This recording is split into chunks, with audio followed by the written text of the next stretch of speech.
أشهد أن لا إله إلا الله وحده لا شريك له وأشهد أن محمدا عبده ورسوله أما بعد فأعوذ بالله من الشيطان الرجيم بسم الله الرحمن الرحيم الحمد لله رب العالمين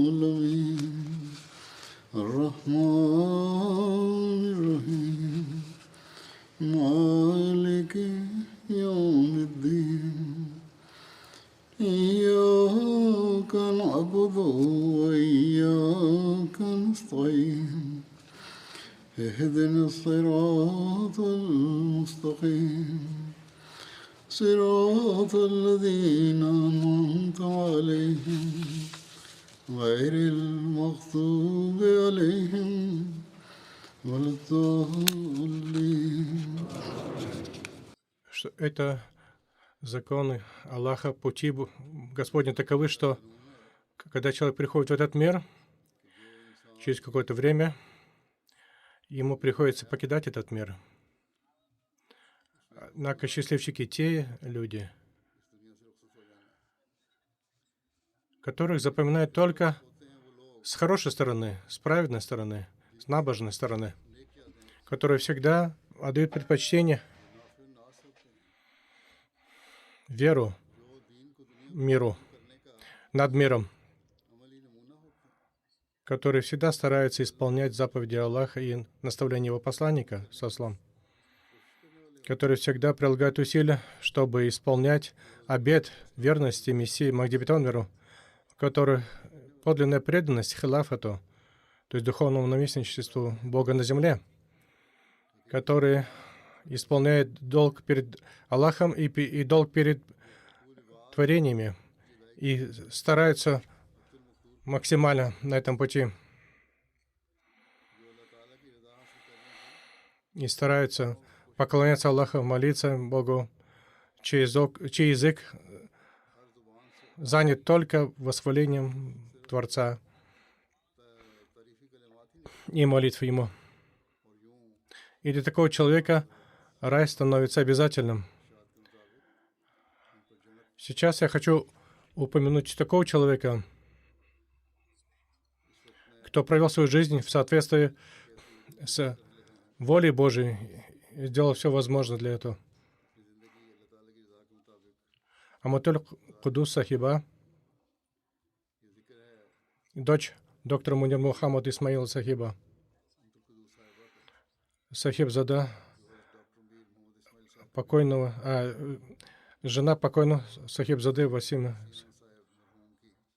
Она была невесткой второго халифа. Она жила в Кадиане. Но она посещала свою дочь в Равве. Она скончалась в возрасте 96. Воистину, это Аллаха к нему возвращающаяся. При милости Всевышнего Аллаха она стала завещательницей, то есть жертвовала 1/9 даже. Я приведу некоторые факты из ее жизни. Начался Салан 1951 год. Второй халиф в начале съезда провел никах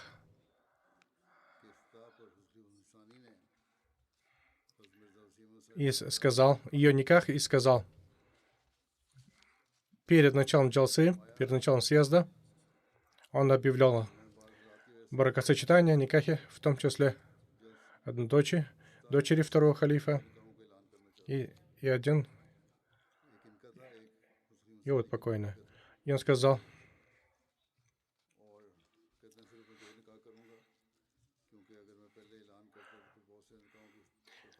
если бы ранее объявили, то больше было бы объявлений на никах, если больше, и было бы намного меньше времени для речей на джалсе, поэтому важно, чтобы именно на джалсе время было достаточно для речи, для произнесения речей и выслушивания их, для прослушивания. Его довольно брат Сайд Дауд Сахиб был назначен ее вакилем Вали. Второй халиф сказал во время никах,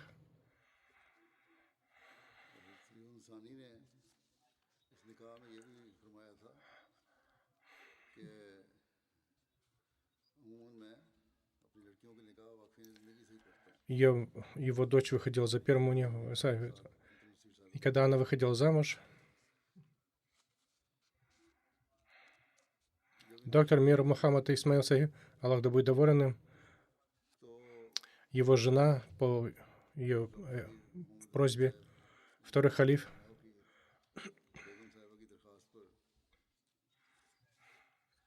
после церемонии никаха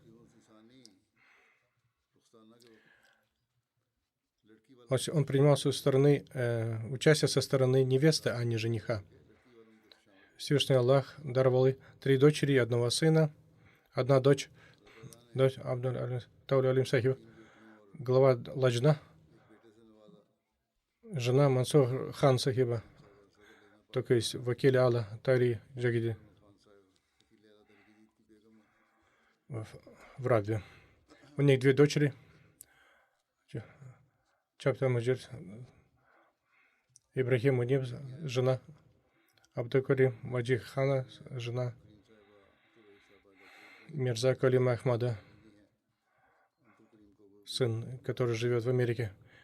Второй халиф Мессии Бетавану, Бетаван Реформатор, однажды сказал ей, Мирзе Васима Ахмаду Саиба, когда он прибыл с целью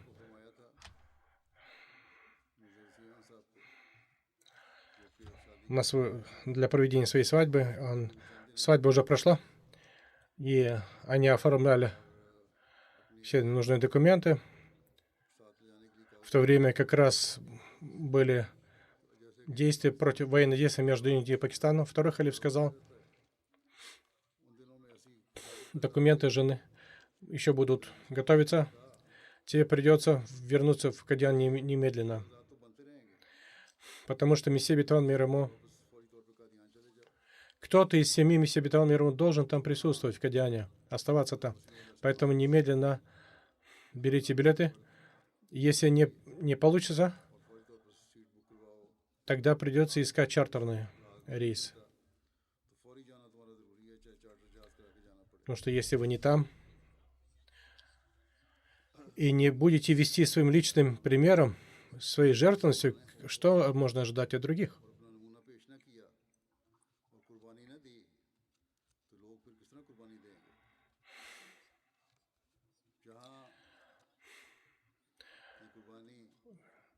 То есть, следуя жертвенности Мирза Васима Ахмада, она тоже показала пример жертвенности, будь с ее документами и так далее.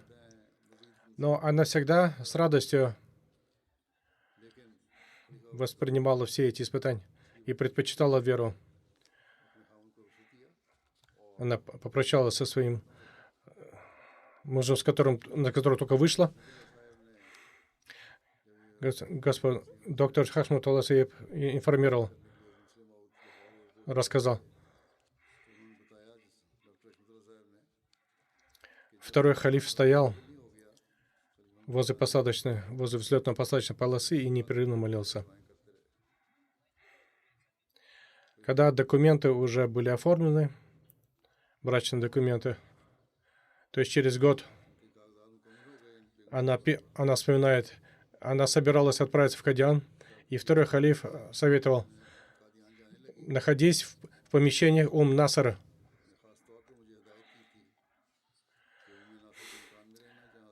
Потому что он в свое время там тоже находился и много лекций там проводил. Сахиб Зади Аматуль Худус Сахиба отправился в Кадьян, и там ахмадийкам местным, и среди местных ахмадийк сам сыграл большую роль, организуя их деятельность. И также сочувствуем и проявляя содействие всем дервишам и их семьям там. Поэтому женщины были в Кадьяна, ахмадики Кадьяна были очень впечатлены. и вдохновлены, и писали много писем о ней с благодарностью. Четвертый халиф по прибытии в Лондон в 1984 году, в мае, первую пятничную проповедь, которую он провел, и которая транслировалась на весь мир, она сказала «Ансар лилля», помощники Аллаха, и объявил большую программу проповедования ислама, и он сказал, чтобы исполнять эту цель, нам нужен большой комплекс. Программа сбора средств в Европе, в Германии и Британии. И заверил, что Аллах сам поможет. И Ахмадийки Кадиана вновь проявили невероятную верность и преданность и отозвались. И вот глава Ладжна, Сахибзади, Абдул Хадис Сахиба, она вспоминала в ее отчете Ахмадийки Кадиана и всей Индии проявили они пожертвовали всем, что у них было, всеми драгоценностями, и она сама лично пожертвовала всеми своими драгоценностями, показав пример всем остальным. Ахмадийки Кадиана сначала, и затем Ахмадийки остальной Индии также последовали. 10 августа 1954 года второй халиф упомянул, и он сказал, я получил этот отчет от Ахмадийки Кадиана, и я ждал этот отчет, потому что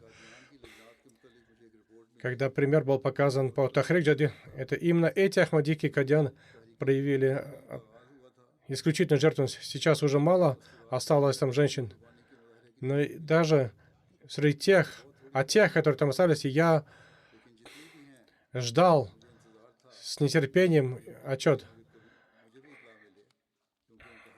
что они докажут свой статус и свой высокий статус. Вся хвала принадлежит Аллаху. И Ахмадийки Кадиана под руководством главы Ладжна, включая и девочек, Насират, 16 июля отчитались, доложили, что после проповеди халифа великая страсть охватила Ахмадии Кадиана, и они пожертвовали всем, что у них было. И даже после этого эта страсть не была утолена. И они решили, что если будет возможность еще пожертвовать, мы еще пожертвуем всем. Это был отчет за подписью Аматуль Худус Сахи. В 1951 году, когда четвертый халиф, в 1991 году, когда четвертый халиф посещал Кадиан, он сказал, по милости Всевышнего Аллаха, Ахмадийки Индии, не могу сказать за всех, но Ахмадийки Кадиан однозначно, они пионеры в финансовом пожертвовании. Хотя это бедная община. Однако я заметил, что когда халиф обращается с призывом, все Ахмадийки Кадиана, включая девочек, выходят вперед. Я иногда чувствую, что мне надо их остановить, что вы не можете столько жертвовать. Но затем я самому себе говорю, человек, ради миссии, исполнения миссии которого они жертвуют. Сам Аллах знает их возможности, и Он сам может их вознаградить и обогатить. Однажды он сказал,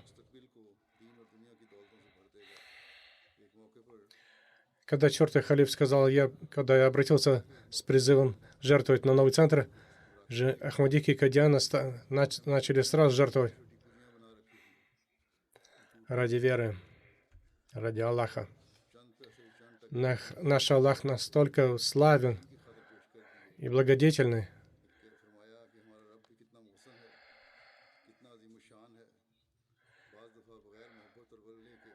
Самое главное, это именно искренность и любовь к вере. Бывает, что миллионы пожертвований кем-то не могут сравниться с этими небольшими средствами, пожертвований с любовью и искренностью. Потому что Аллах принимает именно искренние пожертвования, которые сделаны именно из любви к Аллаху, Его миссии на земле, Его замысла на земле. И сам Аллах красит таких людей в свой цвет.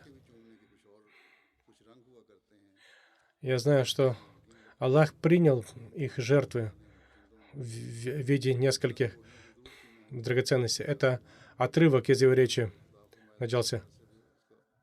Второй халиф Мессии Махди Битуану, Аллах будет добр, когда он отправлял ее в Кадиан, также советовал ей: собирай вместе женщин Ахмади и Кадиан. Сначала она была генеральным секретарем Ладжна, затем она стала глава центрального органа Ладжна в Кадиане, затем национального Индии. То есть она стала национальным садром национального Ладжна. До 1999 года она исполняла эту обязанность. После этого она стала почетным. Она посетила много местных отделений общины в Индии. 46 лет она прослужила на этой миссии. То есть женского подразделения общины. Вначале было очень много трудностей. Она писала письма. Иногда она не получала ответа на свои письма. Затем Сахибзада Мирза Васим Ахмад Сааб через него, через своего мужа она пыталась посылать. В том числе проблема, что в Индии очень много языков. Письма она получала на местных языках регионов Индии. Ей приходилось искать способы перевести. Она старалась посещать местные подразделения, женские подразделения общины в различных регионах Индии. И после раздела Индии и Пакистана нужно было прилагать очень много усилий для консолидации общин. Аматур Алим пишет, много было писем, целую команду она собрала, которая помогала. И краткое содержание писем отправляют чертову халифу, который оценил высоко их работу. Она обучила 250 детей Кадиана Курану. Она приходила рано утром. Они приходили рано утром, и затем они приходили после обеда. Они также, эти дети, обучали среднему образованию, давали среднее образование.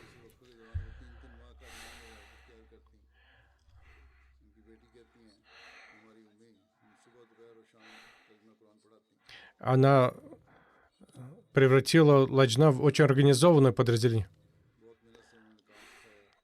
Она приводила личные примеры из жизни халифов. Примеры из личной жизни халифов. Ее особенностью было ее гостеприимство. Исключительное гостеприимство. Мы все жили очень бедно. Мы могли только питаться чечевицей после обеда.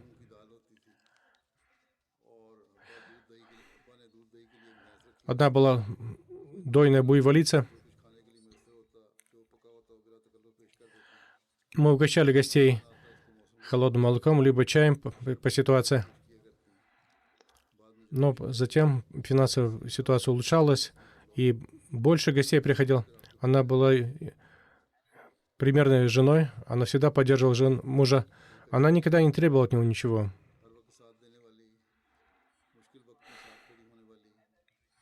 Она довольствовалась всем, что было, что муж давал, она довольствовалась этим. И Аллах благословил ее. Она была очень чистоплотный человек. Ее дочь вспоминает. Когда Мирза Васим Ахмад Сааб скончался, она увидела сон, что он отправится в последнее путешествие, собирается в последнее путешествие. Третий халиф Мессии Битон. Она увидела третьего халифа во сне. А ей он сказал, у тебя еще нет визы. И она прожила долгую жизнь после смерти Мирзы Васима Ахмадса. В 2007 году, когда Мирза Васим Ахмадса уже был на смертном одре, казалось бы, он временно выздоровел, и он посетил мероприятие в общине Хайдарабада, и он взял свою жену с собой. Там Аматуль Худо Сахиба увидела сон,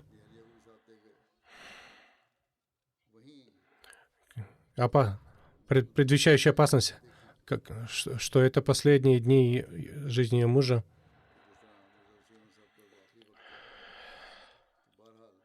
И все настояли, чтобы она вернулась к Адиан, чтобы они вернулись, и они вернулись к Адиан, и он скончался, и она была рядом с ним.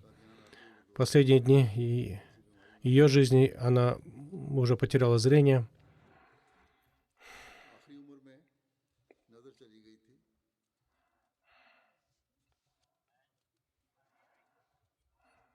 И также слух, но она никогда не была неблагодарна.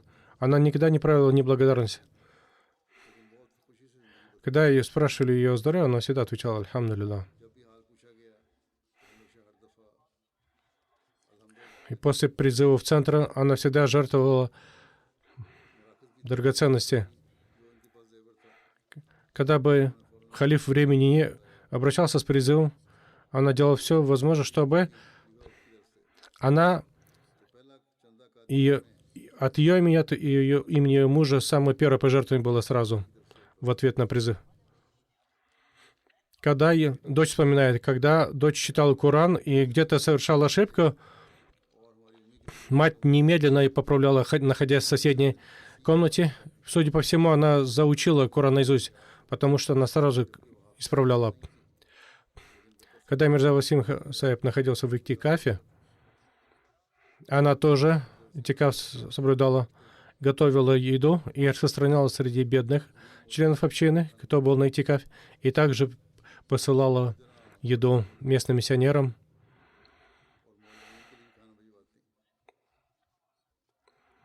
Настолько она старалась заботиться о людях вокруг. Она старалась делать все возможное, чтобы разделять с людьми и радость, и горе. В Кадьяне люди были совершенно разного происхождения. И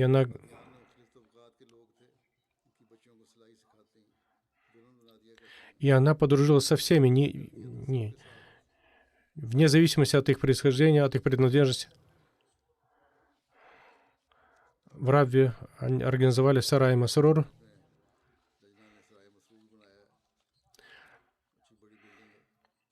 И когда она делала пожертву, она сделала не от своего имени, а от имени своего покойного мужа, Мирзи Васима Ахмада, главы. После раздела Индии и Пакистана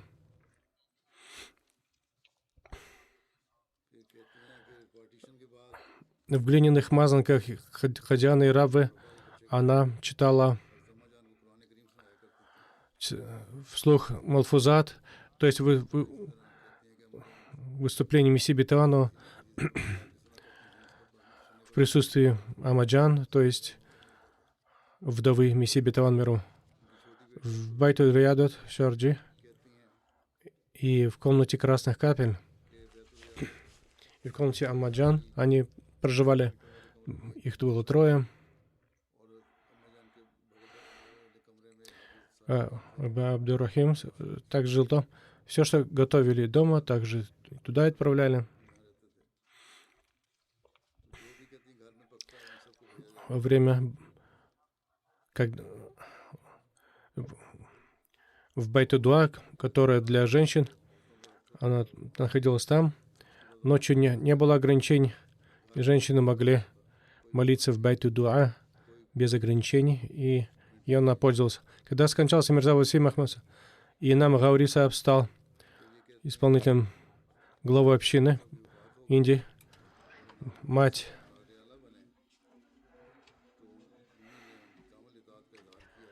полностью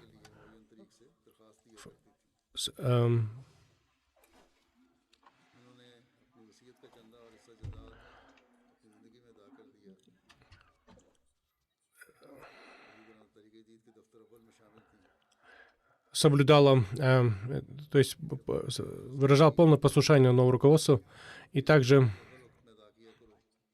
вела себя образцово во всех отношениях. Она взрастила многих детей, в том числе на нравственное воспитание на высшем уровне, и также научила Коран, и которые не являются ее родственниками, и также организовала их бракосочетание. Одна пожилая женщина привела одну свою дочь к своей матери. Этой девочке было 25 лет. Моя мать научила ее Коран, научила переводу, хотя она не знала нормальный язык даже сначала. И затем она выдала ее замуж. Вспоминай, дочь. После раздела Индии и Пакистана, когда дервиши остались в Кадьяне, и когда дочь кого-либо из них выходила замуж, и она давала, что у нее было из драгоценности, и раздавала всем им. И жили они в абсолютной простоте, в трудности. Потом ситуация улучшилась. Все, что они могли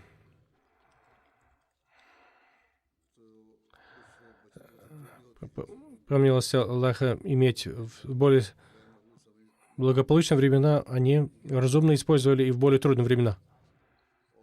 И все это она держала в одном месте. И люди доверяли им и оставляли на хранение свои драгоценности, ценные вещи. И всегда они там находили ценности, и они забирали, когда им нужно. И когда люди приходили забирать свои вещи, мама говорила: возьми там-то, там-то в шкафу.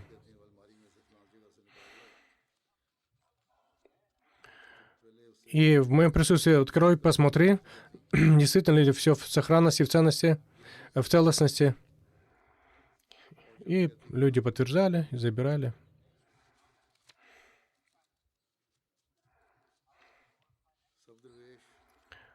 Дервиши все были изначально из зажиточных семей, но они, пожертвовав ради веры, жили в трудной ситуации.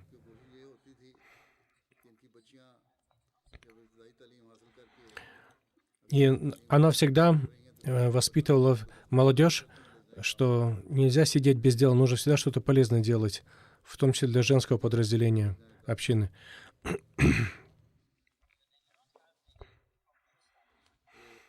У них не было какого-то офиса, однако она дома организовала небольшой офис. И она также помогала школе, находясь там.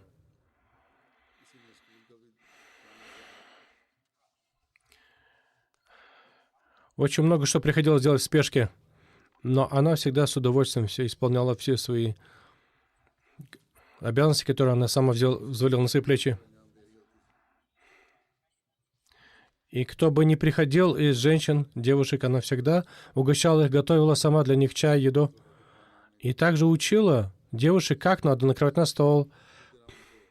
И говорил: учитесь сейчас, потому что когда вам будут делать предложения, вы не должны показать себя с такой стороны, что вы ничего не умеете.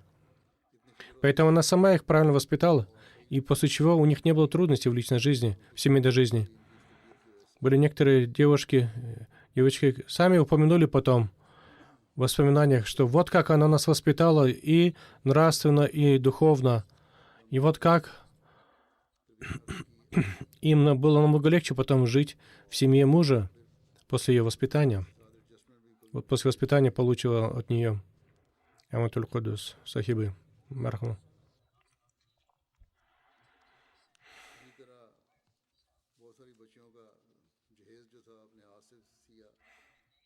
Она помогала сбывать вещи, когда кто-то хотел. А также В день Айда она всегда лично вручала подарки по случаю праздника. Мирза Васим Ахмад тоже был. Но если его не было, она сама обходила и раздавала подарки. Кто-то сказал, когда кто-то говорил, что кто-то в Равви построил большой дом, она говорила: я один раз пообещал Аллаху и сказал Аллаху, что я получила благословенный дом. Я прибыл в Кадиан, я прибыл сюда как невестка второго халифа. Этого достаточно для меня. И за это Аллах вознаградит дворцом в раю. Вот какой уровень верующей женщины. Мир Исмаил писал в свое время. С детства я предпочитал гигиену.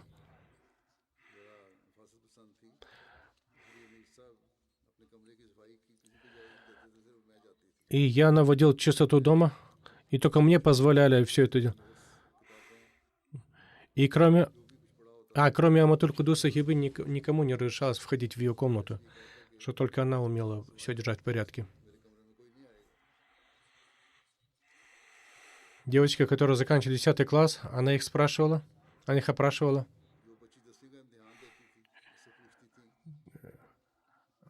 Чтобы они умели читать священный Коран.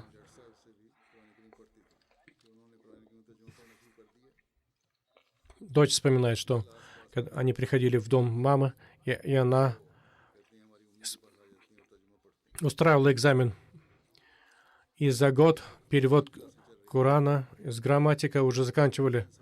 Многие девочки, женщины писали, что она даже обучала фикх, то есть юриспруденции. Она говорила, что нужно обязательно завершить чтение священного Корана.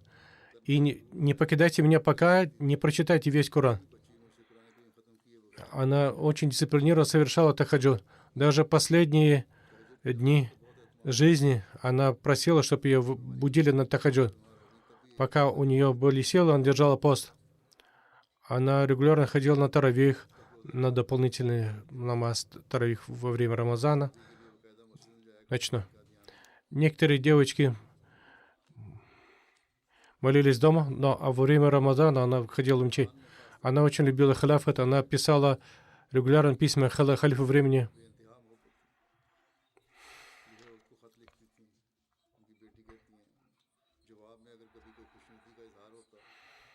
И она всегда с радостью делилась новостью, что получила письмо от халифа. В 1991 году 4-й халиф совершил поездку в Кадиан, и своими руками он немножко участвовал в ремонте дома Мессии в Кадиане. Когда я посещал Кадиан, она сама готовила комнату для 4-го халифа в 1991 году и для 5-го халифа, когда 5-й халиф посещал Кадиан.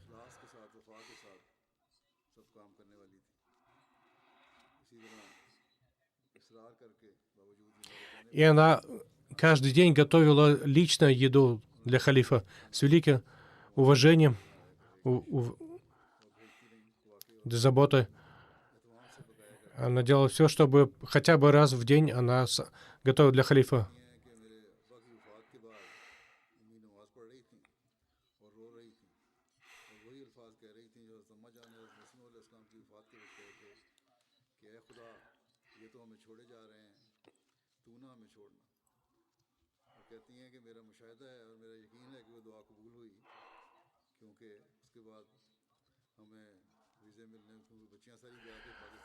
После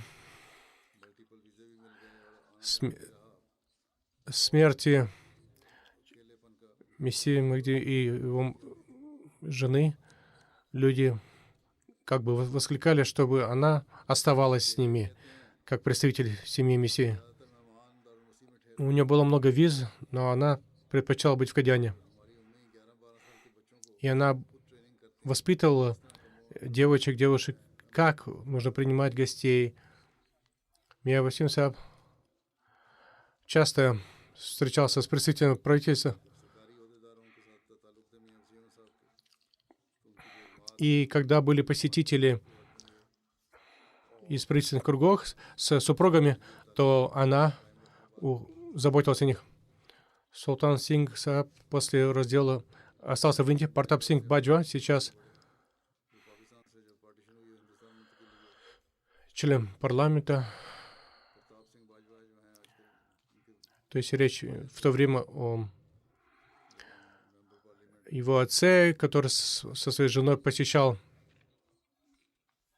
И жена его часто посещала и даже оставляла на хранение какие-то свои ценные вещи, принадлежности.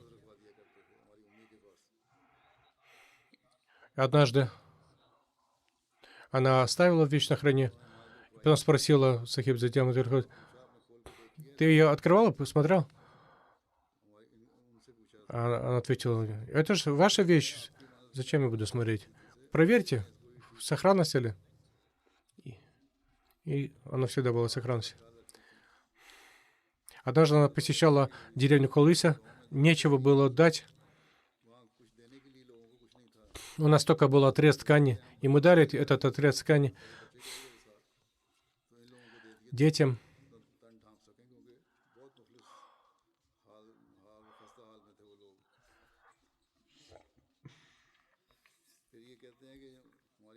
Она обучала Корану с периода мира Мухаммада Исмаила. И она оставляла экземпляр как подарок. Ибрахим Муниб, это ее зять, он вспоминает.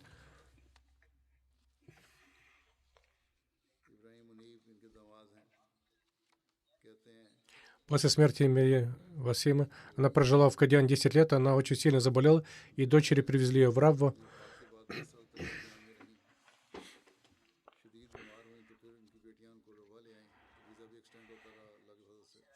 Она всегда говорила, я не хочу надолго покидать Кадьян, пока у меня нет разрешения, я не буду долго жить, надолго покидать. Я написал, я дал ей разрешение, и только после этого она провела дольше времени вне Кадьяна.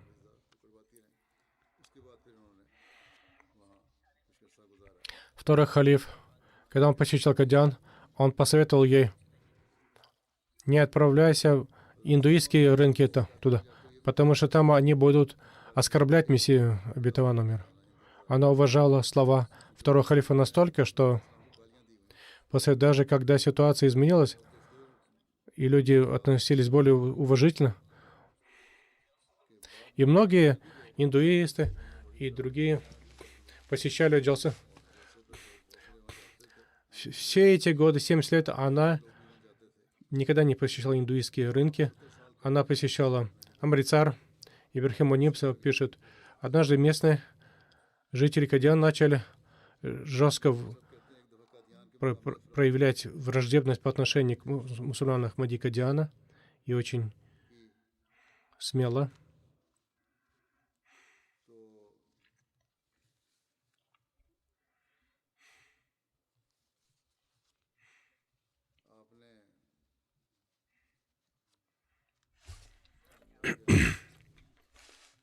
Здесь не приводятся подробности.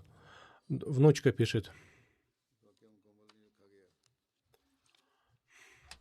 Дети Кадьяна называли ее Нанами.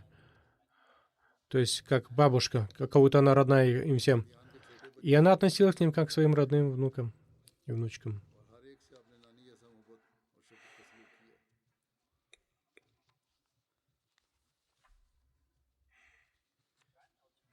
Внучка пишет, однажды, так как она чувствовала слабость, она отдыхала вечером.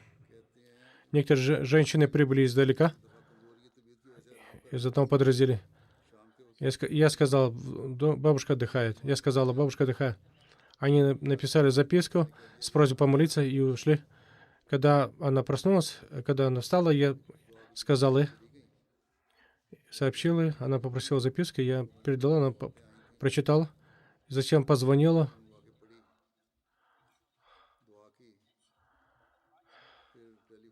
И дала совет. И она затем научила меня, что когда приходят издалека, никогда не позволяйте им покидать. Обязательно сообщай мне. И как она разговаривала с людьми, это было всегда очень любезно. Ее внук Саид Хаша пишет.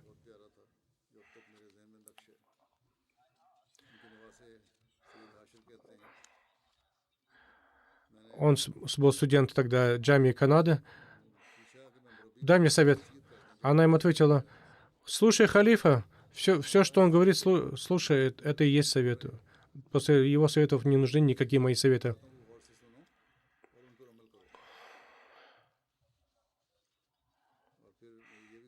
И просто посоветовал ему постоянно молиться Аллаху должным образом. По телефону она сообщала: живи наилучшим образом и слушайся халифа. Многие не Ахмади участвовали в джаназа, и в ее джаназа погребали в молитве, включая Фатиджан Синг.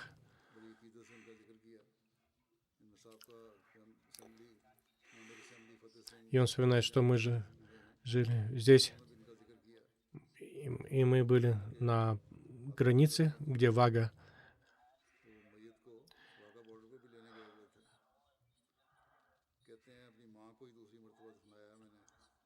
И она всегда угощала нас, вспоминает он. Одна из внучек, Мала, пишет: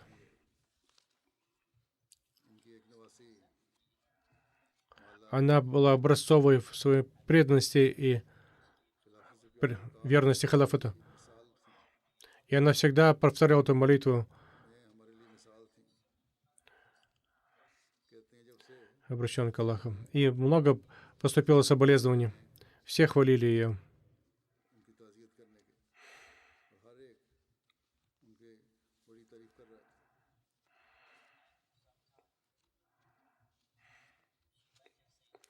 Когда она жила в Кадиане,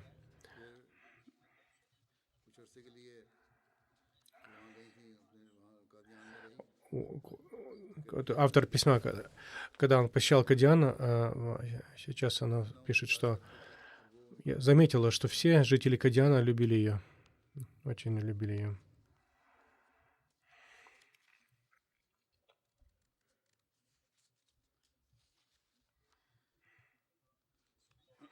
Также, когда в 2008 году, он пишет, когда вы собирались в Кадиан, но вы не смогли прибыть из-за неблагоприятной ситуации, вам пришлось вернуться, она очень опечалилась. Она тогда подумала: кто знает, встречу ли я, вы увижу ли я вновь халифа времени. Абид Хан Сайб, который живет здесь, он муж внучки, ее внучки. Он говорит: она учила нас своим личным примером, как надо использовать свое время. У нее был очень мягкий характер. Однажды мы заметили, что она немножко строже, говорю, по случаю свадьбы одной местной девочки в Кадиане. У нее головная боль появилась. Внучка сказала: пожалуйста, просто извинитесь, что не сможете быть на свадьбе. Она ответила: Мала, я однозначно буду на свадьбе, ты не знаешь,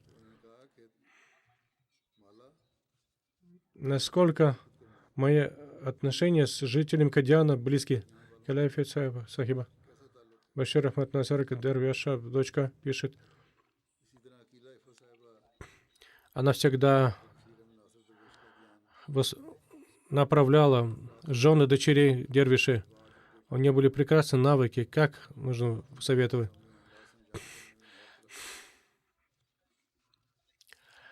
Любой, кто находился рядом, видел, как она служила вере. У нее было желание, чтобы правильно всему научить следующее поколение. Все, что она делала, все было преисполнено чистоты, чистоплотности. Она обучала чтению Корана и даже фикху, юриспруденции исламской.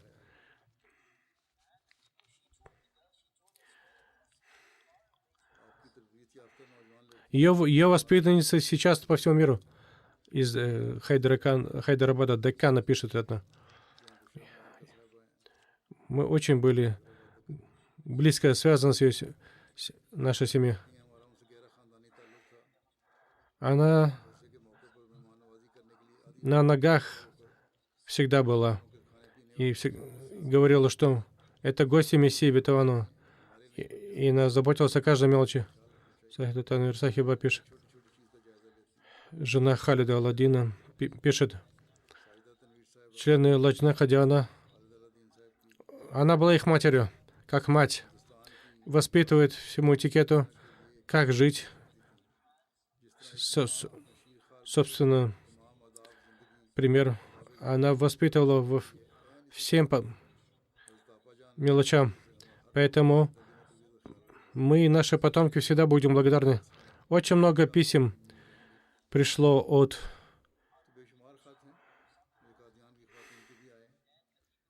выходцев из Кадиана женского пола. И те, кто жили там. Даже некоторые мужчины написали, что она воспитывала нас как мать. Ее преданность халафату, ее верно. Как я упомянул. И другие женщины упоминали также. И абсолютно смирение, как она во время второго халифа Мессии Махди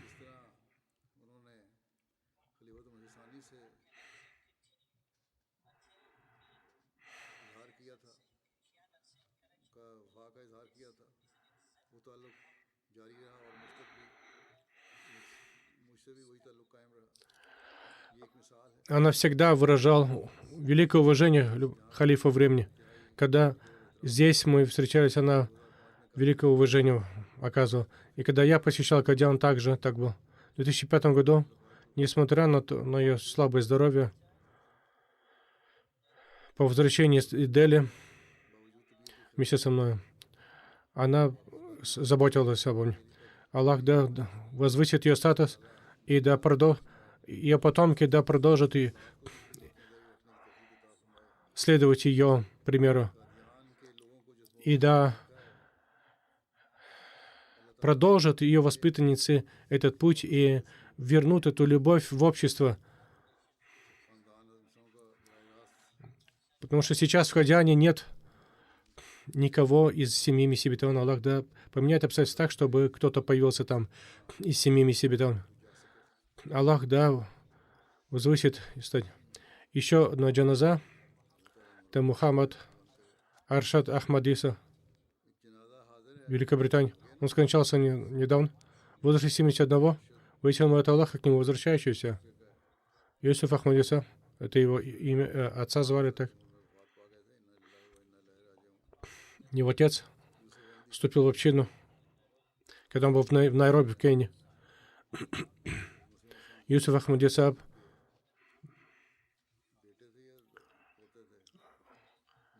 в возрасте 15 лет он уехал из Кении. Он женился на Басирсе, на дочери и внучке с подвижниками себе где. Он был завещателем, кроме жены. 2 сына и 1 дочь остались. У него очень была глубокая связь с общиной. Где бы он ни жил, он служил общине, волонтером в молодежном подразделении, как национальный член. Более 20 лет, как национальный секретарь по Иша, то есть литературе. Он был очень знающий человек. Когда Салман Рождин написал оскорбительную книгу в адрес пророка Мухаммада, то по приказу 4-го халифа Аршад Ахмадиса написал ответную книгу под руководством 4-го халифа. Он был очень пунктуален в молитве, в намазе. И он также переехал ближе к Исламабаду, чтобы ближе быть к халифу и молиться за халифом. Он очень любил святого пророка и Мессию и регулярно читал священный Коран. Он был великий страсть проповедовать. И он много жертвовал, и он был очень общительный, проповедовал много, очень искренний человек. Четвертый халиф однажды сказал насчет него: Аршад Ахмади Сааб, я всегда нашел, что он был очень послушный, что мало таких примеров. Все, что бы я ни сказал, он всегда сразу следовал, не исполнял. Благодаря ему у меня уважение ко всей их семье в моем сердце. И действительно, в преданности халафату он проявлял эту верность. Я сам тоже заметил. Я заметил, что он очень скромный, смиренный, очень послушный халафату. Он всегда думал о достоинстве чести джамата. Аллах да дарует ему высокое место в раю. Аллах да благословит его потомков, продолжая идти по его стопам. Один сын вакф, еще одна джаназа в отсутствии тела. Ахмад Джабал Сахиб, то есть афроамериканец, который жил в США. Ахмади. Он скончался недавно в возрасте 92 лет. Воистину, мы это Аллаха к нему возвращающийся. Он родился в 30-х годах. В 51 году он вступил в общину посредством второго халифа.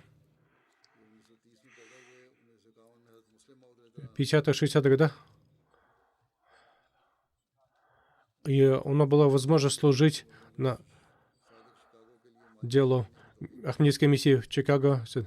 Он был очень предан общению. Чтобы смотреть МТА, когда она начала вещать, он установил тарелку у себя дома. Он регулярно слушал мои проповеди. Он не просто слушал проповеди, он записывал, конспектировал и обсуждал. Жил в 90 милях от мечети, несмотря на это. Он регулярно приезжал на джума намаз, на пятничное богослужение. Он регулярно жертвовал. Ему никогда не нужно было напоминать ни о чем. И он был на переднем крае религиозного служения. Одна из его дочерей не связана с общиной. Всевышний Аллах, да, простит его и дарует ему милость. И пусть его молитва о дочери будет принята, чтобы она приняла ислам Ахмадия. То есть одна джаназа с присутствием тела и также по двум вне тела после джума намаза. Аминь.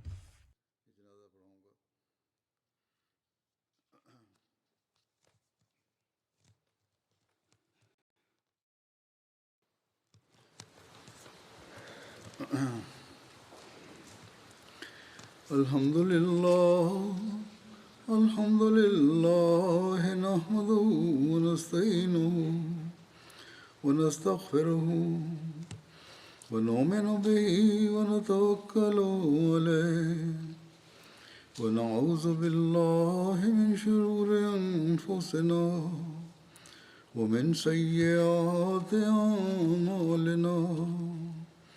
من يهده الله فلا مضل له ومن يضلل فلا هادي له ونشهد أن لا إله إلا الله ونشهد أن محمدا عبده ورسوله عباد الله رحمكم الله إن الله يأمر بالعدل والإحسان وإيتاء ذي القربى وينهى عن الفحشاء والمنكر والبغي يعظكم لعلكم تذكرون اذكروا الله يذكركم وادعوه يستجب لكم ولذكر الله أكبر.